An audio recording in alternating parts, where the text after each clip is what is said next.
As much as we love new heroes being added to the Dota 2 roster, these new heroes always manage to be a little bit stronger than the rest. But let's be honest here, which MOBA doesn't have a shitty balancing team? It's like they go hand in hand at this point. But sometimes these newly added heroes can be so brutal to the point of making people quit the game to never ever return to it again. There were times where I actually had to stare at the enemy hero and say, I am never touching this fucking piece of shit game until this motherfucker gets nerfed. Fuck this shit, I'm playing Neopets. So let's go back in time, shall we, and check out the heroes that almost killed Dota 2.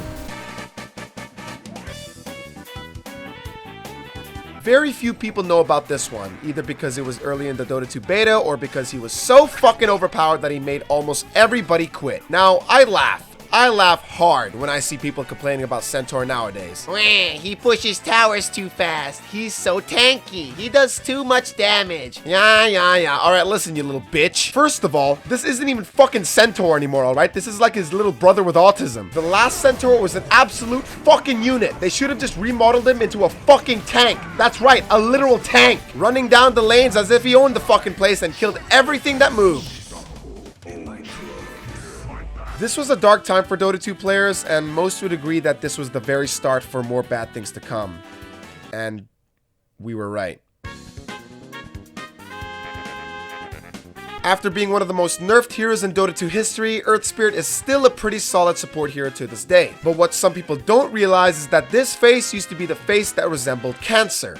Literal fucking cancer. He was an absolute fucking nightmare to deal with, not only for us, but for even IceFrog himself. IceFrog and Valve were so confused on what to do with him, reworking all of his abilities over 3 times in order to just fix him. But as you already know, this took them a lot of time, so for the first few agonizing months, he had a super fast skill shot silence, comboed with a lengthy stun, a massive movement speed and attack speed slow, a free force staff to save allies, all whilst dealing massive damage over time that you could not dispel. This hero literally had everything. He was the perfect support. There was no reason to pick anybody else besides this guy. Even I will be one of the very few to admit that I abused the living fuck out of him. I shit you not. Thanks to this guy alone, I straight up stole around 1,000 free MMR in just a week.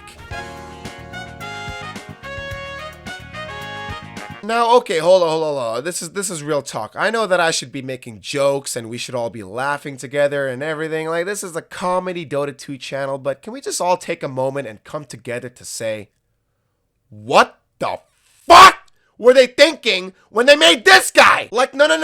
Seriously, I want to know who was in charge to read this shit and was all like, yeah, no problems here. This is good to go. Fire it up, baby. Like, no.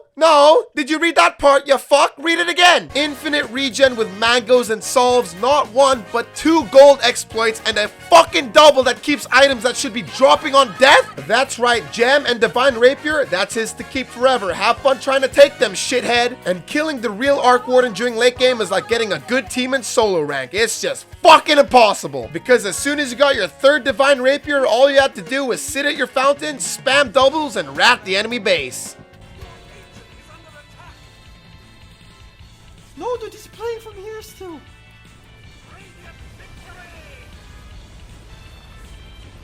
Alright. But as much as we despise these 3 heroes, they still don't even come close to this monster. I fear no man, but that thing, it scares me. No, I ain't talking about that freak, alright? He's not here, is he? How do I get this fucking thing off?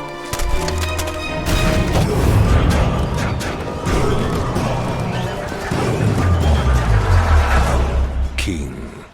It's been almost 3 years since Monkey King was released in Dota 2, and what a fucking huge mistake that was. Oh boy, let me tell you. MK is still strong to this day, but for those of you who were lucky enough to avoid this guy on his release, let me just tell you that it was fucking horrifying. And you want to know what the worst part about all this was? Is that we had to deal with this little fucker for 3 whole fucking months. 3 months! IceFrog was too busy jerking off and getting high every day to actually nerf this bitch. So for 3 whole months, guess where I was? Back to fucking Neopets.